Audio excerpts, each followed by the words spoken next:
এবার বিস্তারিত সংবাদ। বঙ্গবন্ধু ও বঙ্গমাতা ফজিলাতুন্নেসা মুজিবের ত্যাগ ও দূরদর্শিতার কারণেই স্বাধীনতা দ্রুততম সময়ে অর্জিত হয়েছিল বলে মনে করেন প্রধানমন্ত্রী শেখ হাসিনা। যুদ্ধ বিধ্বস্ত দেশকে এগিয়ে নিতে বঙ্গবন্ধুর সামনে থেকে যেমন নেতৃত্ব দিয়েছেন, যুদ্ধকালে নির্যাতিত নারীদের পুনর্বাসনের মতো কর্মসূচিতে নেতৃত্ব দিয়ে দেশকে পুনর্গঠিত করতে অসামান্য অবদান রেখেছিলেন বেগম মুজিব। ওসমানী স্মৃতি মিলনায়তনে বঙ্গমাতা বেগম ফজিলাতুন্নেসা মুজিবের ৮৭তম জন্মদিনে স্মরণসভায় যোগ দিয়ে এভাবেই বঙ্গবন্ধু ও বঙ্গমাতাকে নিয়ে চিত্রায়িত করলেন কন্যা প্রধানমন্ত্রী শেখ হাসিনা।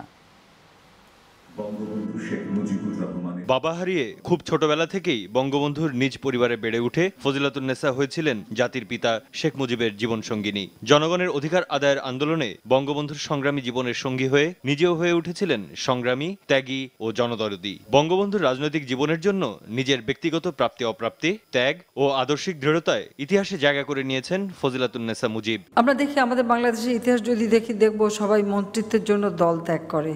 আমি দেখেছি আমার বাবাকে যে তিনি সংগঠন শক্তিশালী করবার জন্য নিজের মন্ত্রিত্ব ছেড়ে দিলেন।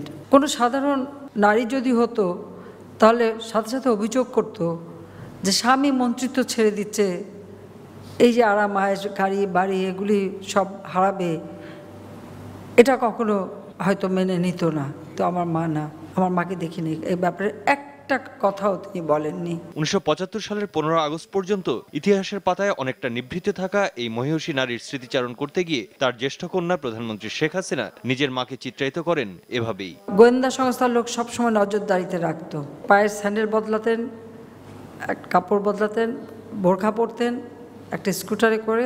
কাজে এই গোয়েন্দাদের নজরদারি থেকে বাঁচার জন্য তিনি এইভাবেই ছাত্রদের আন্দোলনকে কিভাবে গতিশীল করা যায় এবং আওয়ামী লীগের নেতারা তাদের সঙ্গে সাক্ষাৎ করা এবং এই হরতালটা যাতে সফল হয় এবং আন্দোলন যাতে সফল হয় তার জন্য তিনি কাজ করতেন। বঙ্গবন্ধুর অবর্তমানে নারী হিসেবে রাখা বিভিন্ন ভূমিকা উঠে আসে প্রধানমন্ত্রীর স্মৃতিচারণে। আলোচনায় উঠে আসে রাষ্ট্রপ্রধানের সহধর্মিণী হয়েও বেগম ফজিলাতুন্নেসা মুজিবের অনাড়ম্বর জীবনযাপন, নির্যাতিত নারীদের পুনর্বাসন ও শক্তিশালী আদর্শিক দর্শন। প্রধানমন্ত্রীর মতে যা হালের নারী জাগরণে যোগাতে পারে অনুসরণীয় দৃষ্টান্ত।